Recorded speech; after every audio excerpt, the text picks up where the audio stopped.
ஓம் நமச்சிவாய். வாழ்க வளமுடன். கம்பங்குடி டிவி நேயர்கள் அனைவருக்கும் நல்வாழ்த்துக்கள். இன்று நாம் திருமண பொருத்தம் பார்க்கும் பொழுது ஆண் ஜாதகத்திற்கும் பெண் ஜாதகத்திற்கும் செவ்வாய் தோஷம் என்று சொல்கிறார்களே, இந்த செவ்வாய் தோஷம் என்றால் என்ன, நமக்கு அதற்குரிய பரிகாரம் அல்லது வழிபாடு என்ன செய்ய வேண்டும் என்று பார்ப்போம்.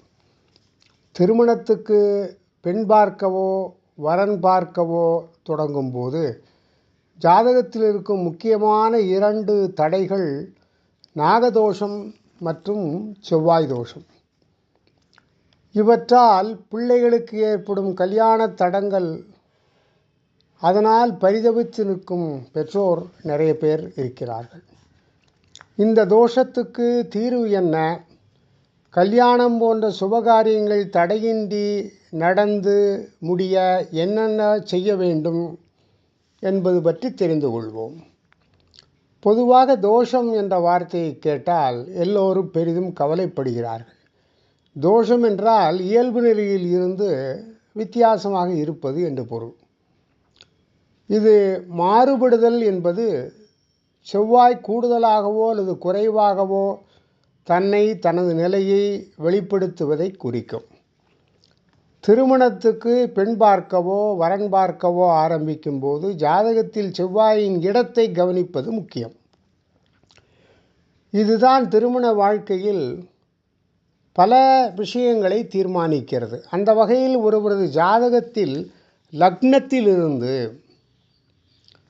2, 4, 7, 8, 12 ஆகிய இடங்களில் செவ்வாய் இருந்தால் அது செவ்வாய் தோஷ ஜாதகம் ஆகும். ஆனால் இந்த ஸ்தானங்களில் 2ஆம் இடம் என்பது தனம் மற்றும் வாக்குஸ்தானமாகும். அங்கே செவ்வாய் இருந்தால் பேச்சால் பிரச்சனைகள் எழும், குடும்ப ஒற்றுமை குறையும், பொருள் வரவிலும் பிரச்சனைகள் வரும். 4ஆம் இடம் குணநலன்களை குறிக்கும். அங்கே செவ்வாய் அமர்ந்திருந்தால் ஜாதகரின் குணாதிசயங்களில் குறைபாடு ஏற்படும். அதனால் மற்றவர்களின் புறக்கணிப்புக்கு ஆளாவார்கள். 7ஆம் இடம் வாழ்க்கை துணையை குறிக்கும். இதில் செவ்வாய் இருந்தால் அந்த ஜாதகர் வாழ்க்கை துணைகளுடன் ஏட்டிக்கு போட்டிகளில் நடந்து கொள்வர். இவருக்கு 7ஆம் இடத்தில் செவ்வாய் இருக்கும் ஜாதகக்காரர்களையே மனம் செய்து வைப்பது சிறப்பு. இந்த கெடுதல் இருக்காது. அதேபோல் 8இல் செவ்வாய் உள்ள அமைப்பு விரயங்களை உண்டாக்கும். 12இல் செவ்வாய் எனில் நிம்மதியான தூக்கம் இருக்காது, பழிவாங்கும் குணம் மிகுந்திருக்கும். இதுக்கு என்ன காரணம்? செவ்வாய் தோஷத்திற்கு செவ்வாய் இரத்தத்திற்கு உரிய கிரகம். இரத்த சொந்தங்களில் குறிப்பாக உடன்பிறந்த சகோதரர் சகோதரிகளின் சொத்துக்களை அபகரிக்கும், அவர்களுக்கு துரோகம் செய்தல் போன்ற முன்வினைகளால் செவ்வாய் தோஷம் ஏற்படும் என்கிறது ஜோதிட நூல்கள். செவ்வாய் பூமிகாரகன். பூமியை சேதப்படுத்தும் போது தோஷம் ஏற்படும். சாலைகளை சேதப்படுத்துவது, அணைகளை சேதப்படுத்துவது, பொது சொத்தை ஆக்கிரமிப்பது போன்ற காரியங்களாலும் இந்த தோஷம் உண்டாகும். பெற்றோர் செய்யும் பாவம் பிள்ளைகள் தலையில் விடியும் என்பார்கள். ஆகவே இத்தகைய தவறுகளை பெற்றோர்கள் செய்தார்கள் எனில் அவர்களின் சந்ததிகள் செவ்வாய் தோஷத்துக்கு பாதிக்கப்படலாம் என்று சொல்லலாம். இந்த தோஷத்திற்கான தீர்வுகள் என்ன என்று பார்க்க வேண்டும். செவ்வாய் 2இல் இருக்கிறார்கள், அந்த ஜாதகர் பேச்சில் கவனம் செலுத்த வேண்டும், தனிக்கவனம் செலுத்த வேண்டும். மனவாழ்வில் வாக்குஸ்தானம் பலமாக இருக்கும் ஜாதகத்தை சேர்ப்பது நல்லது. 4ஆம் இடத்தில் செவ்வாய் இருந்தால் அவர்களுக்கு உணர்ச்சி வேகம் அதிகம் இருக்கும். இவர்களுக்கு குறிப்பிட்ட நிலையில் செவ்வாய் அமைந்துள்ள ஜாதகங்களை பார்த்து மனமுடித்து வைக்கலாம். அல்லது 4ஆம் இடத்தில் அதிபதியுடன் செவ்வாய் சேர்ந்திருப்பது, 4ஆம் இடத்தில் செவ்வாய் இருப்பது, இது போன்ற ஜாதகங்களையும் இணைத்து வைக்கலாம். 7இல் செவ்வாய் அமைப்புள்ள ஜாதகர்களுக்கு லக்னத்துக்கோ சந்திரனுக்கோ சுக்கிரனுக்கோ 7, 7, 8ஆம் இடத்தில் செவ்வாய் அமையப்பெற்ற ஜாதகத்தை சேர்க்கலாம். சிலரின் ஜாதகங்களோடு மேலோட்டமாக பார்த்தால் செவ்வாய் தோஷம் இருப்பது போல இருக்கும். ஆனால் ஆராய்ந்து பார்த்தால் அது பலம் குன்றியதாக இருக்கும். ஜாதகத்தில் செவ்வாய் ஆட்சி அல்லது உச்சம் செய்திருந்தால் அல்லது குருவோடு சேர்ந்து நீசகதியில் இருந்தாலோ அல்லது வர்க்கோத்தமம் பெற்றிருந்தாலோ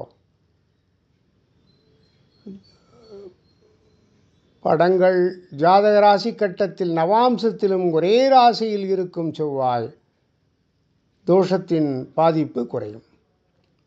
செவ்வாயை குரு பார்த்தாலும் குருவுடன் சேர்ந்திருந்தாலும் இந்த தோஷம் நீங்கிவிடும்.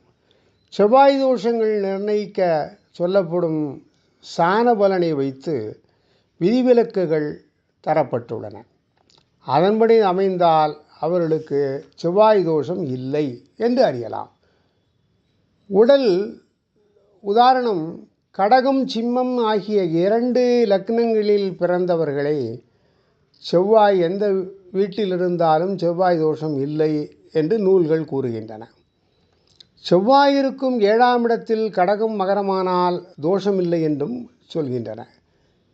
அதேபோல் குரு சூரியன் சந்திரன் சனி ஆகிய கிரகங்களுடன் செவ்வாய் சேர்ந்திருந்தாலும் பார்வை பெற்றிருந்தாலும் தோஷமில்லை என்று சொல்வது உண்டு.